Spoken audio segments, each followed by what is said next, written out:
제22장 유월절이라 하는 무교절이 다가왔다. 대제사장들과 율법 학자들은 어떻게 하면 예수님을 처치할 수 있을까 하고 방도를 찾고 있었는데, 왜냐하면 그들이 백성을 두려워하였기 때문이다. 그때 사탄이 12 중 하나인 가룟이라는 유다에게 들어갔다. 유다가 대제사장들과 성전 경비대장들에게 가서 어떻게 예수님을 그들에게 넘겨줄 것인가를 의논하니, 그들이 기뻐하며 그에게 돈을 주기로 약속하였다. 유다가 쾌히 승낙하고 무리가 없을 때에 예수님을 그들에게 넘겨주려고 기회를 찾고 있었다. 무교절의 그날, 곧 유월절 양을 잡아야 하는 날이 되자 예수님께서 베드로와 요한을 보내시며, 여러분은 가서 우리가 먹을 유월절 음식을 준비하십시오 라고 하시니, 그들이 예수님께 우리가 어디서 준비하기를 원하십니까? 라고 여쭈자 예수님께서 그들에게 말씀하셨다. 보십시오. 여러분이 성 안에 들어가면 어떤 사람이 물동이를 가지고 마주 올 것이니, 그가 들어가는 집으로 따라 들어가서 그 집주인에게 선생님께서 제자들과 함께 유월절 음식을 잡수실 객실이 어디냐고 하십니다 라고 말하십시오. 그러면 그 사람이 잘 갖추어진 큰 다락방을 보여줄 것이니 거기서 준비하십시오. 그들이 가서 보니 예수님께서 말씀하신 그대로였다. 그래서 그들은 유월절을 준비하였다. 시간이 되자 예수님께서 상에 앉으셨다. 사도들도 그분과 함께 앉았다. 예수님께서 그들에게 말씀하셨다. 내가 고난을 받기 전에 이 유월절 음식을 여러분과 함께 먹기를 간절히 원하였습니다. 내가 여러분에게 말합니다. 이 유월절이 하나님의 왕국에서 이루어질 때까지 내가 다시는 유월절 음식을 먹지 않겠습니다. 예수님께서 잔을 받으시어 감사드리신 후 말씀하셨다. 이것을 가져다가 여러분끼리 나누어 마시십시오. 내가 여러분에게 말합니다.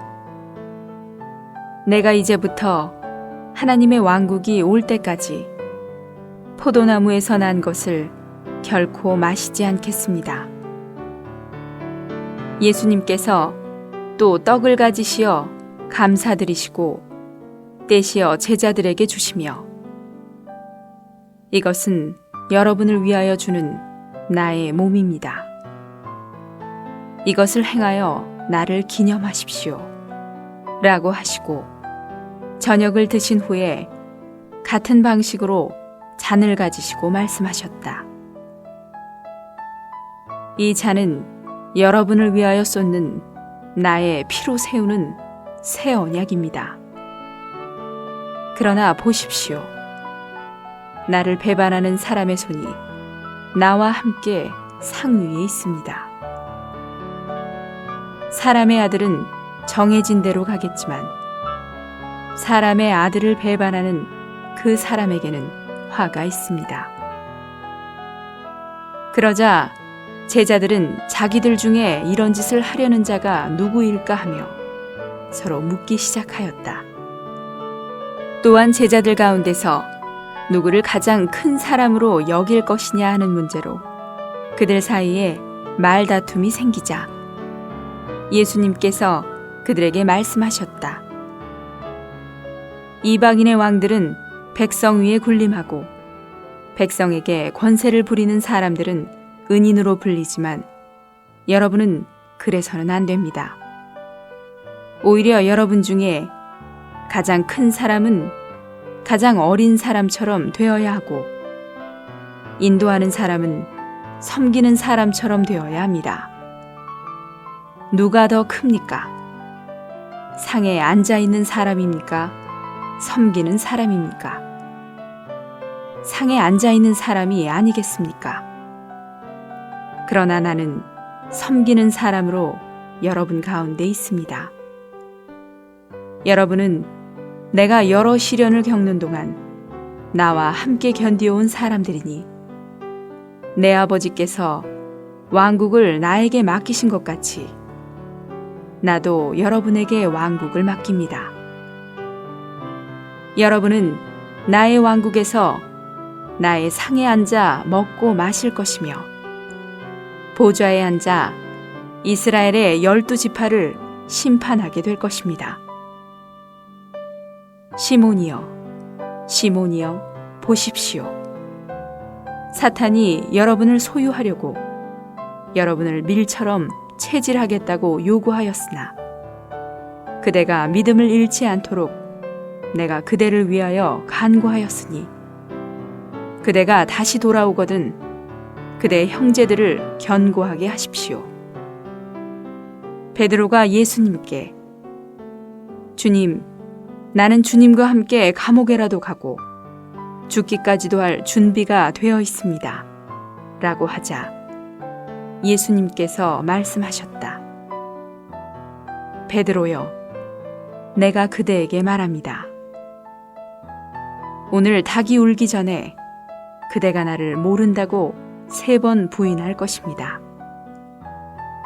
또 예수님께서 제자들에게, 내가 여러분을 돈주머니도 가방도 신발도 없이 보내었을 때에 부족한 것이 있었습니까? 라고 하시니 그들이 없었습니다. 라고 하였다. 예수님께서 그들에게 말씀하셨다. 그러나 이제는 돈주머니가 있는 사람은 그것을 가져가고, 가방도 그렇게 하고, 칼이 없는 사람은 겉옷을 팔아 칼을 사십시오.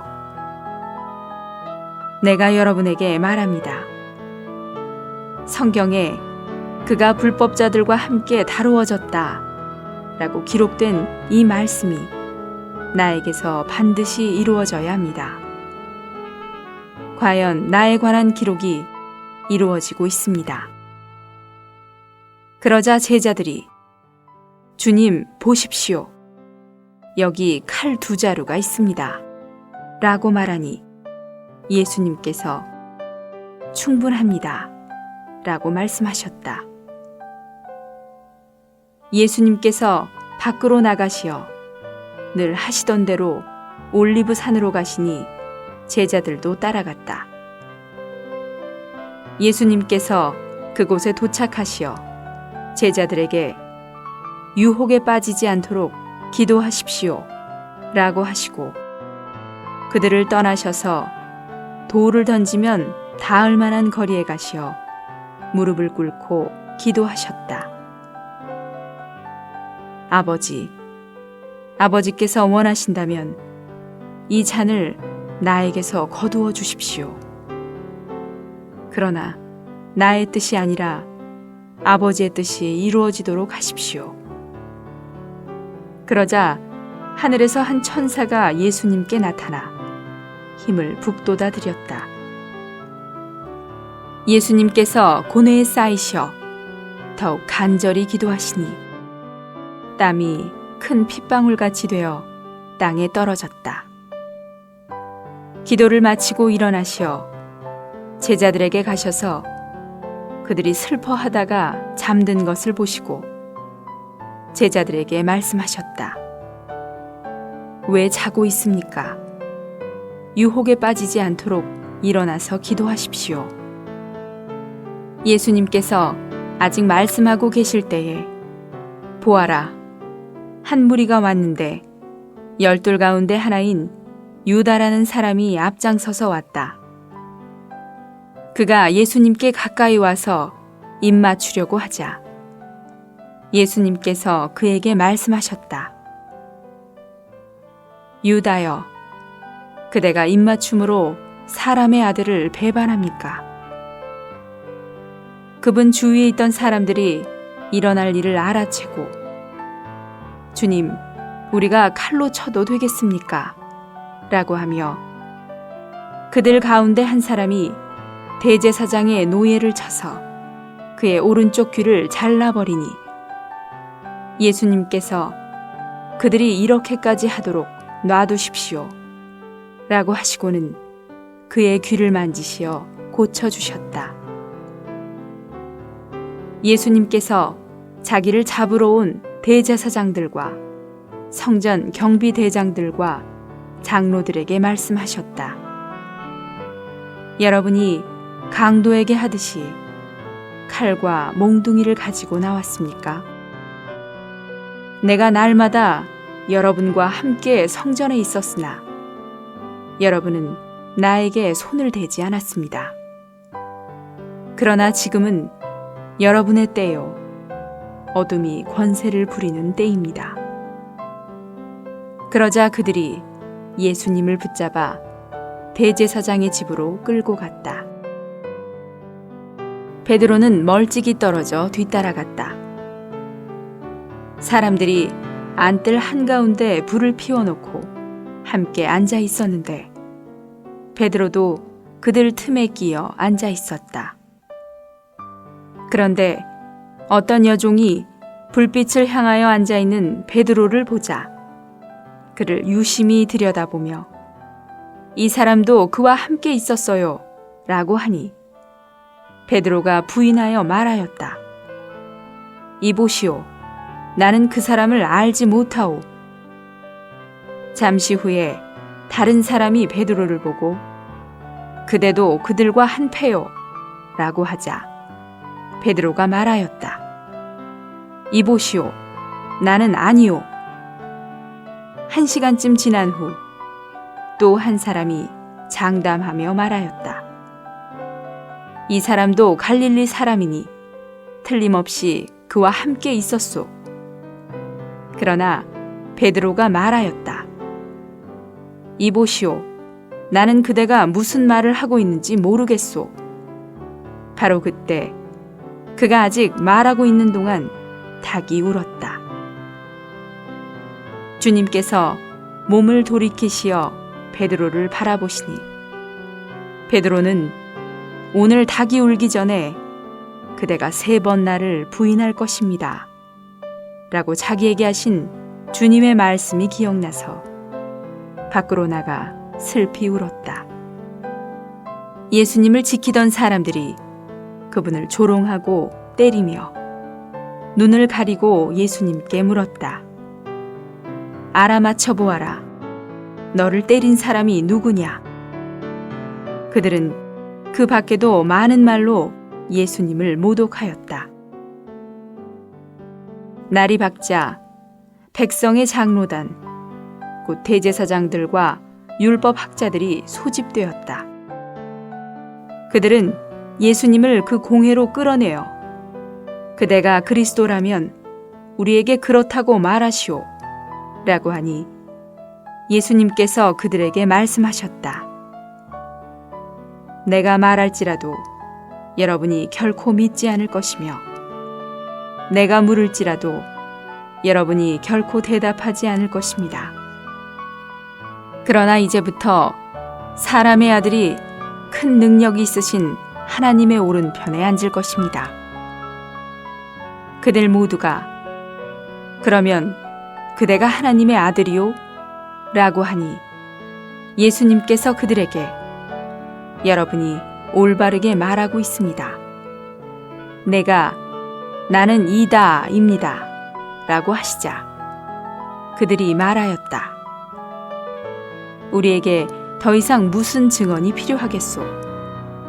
우리가 그의 입에서 나오는 말을 직접 들었소.